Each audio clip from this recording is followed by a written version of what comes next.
Start with a public domain image from scientific research. These are neurons stained with fluorescent dyes.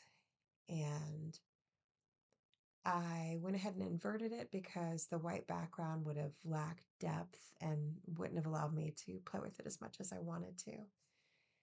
Then I made a copy and used the layer style feature to multiply it, then merge the two so that I could use the hue and saturation feature to adjust the color. That's under Image, Adjust, Hue Saturation. And you can pretty much pick any color on the spectrum this way and up the saturation level to get a color palette that you like. A black background gives you a lot more depth than a white background, but you can also use a white background or even use Color Picker to change the background to a different color. But I typically stick with black because I like the depth that it gives me. I like the way, especially anything with neurons, gives you a sense of a field of stars when you invert it. And then I just looked at the image until I saw something that I knew I could use. Something that, if played with using symmetry, would make an interesting pattern. Then after I copied it, I actually open a new document and paste it into that document so that I can multiply it and play with symmetry with it.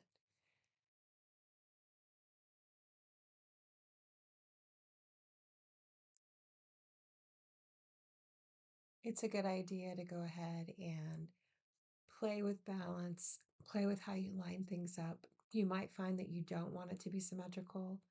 You might find that you get something more interesting if you change the ratio of the height and width. So it's a good idea just to play around with that idea.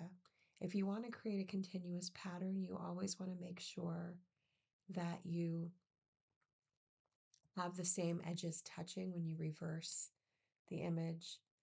The edges line up and then you'll get a continuous pattern.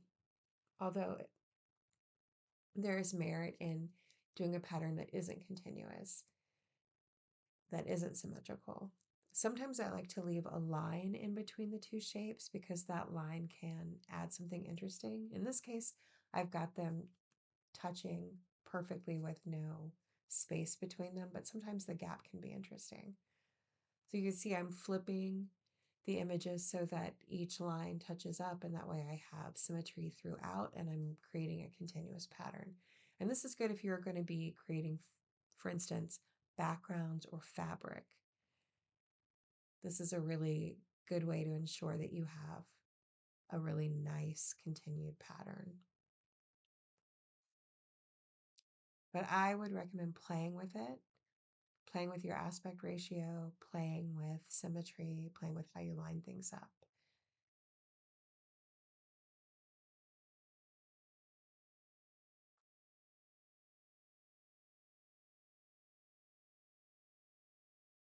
And now I'll just show you what it looks like if you make a larger pattern.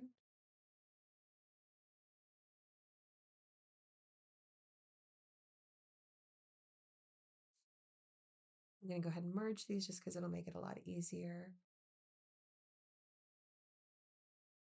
What I want to do is bring a little bit more of the pattern that's hidden by the dark background forward. And to do that, I could use levels, but I'll probably just use the layer style function.